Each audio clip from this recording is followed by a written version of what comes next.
How to report someone on Snapchat.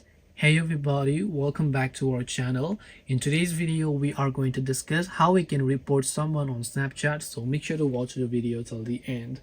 So if you want to report someone on Snapchat, all you have to do is go ahead and first of all make sure to launch the Snapchat app.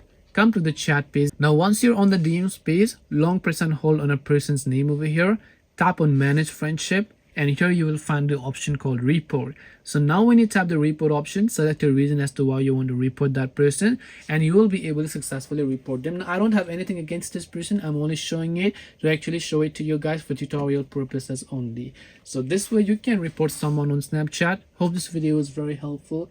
If you have got any questions, feel free to leave them down below. Thank you for watching till the end of this tutorial, and see you soon in the next video.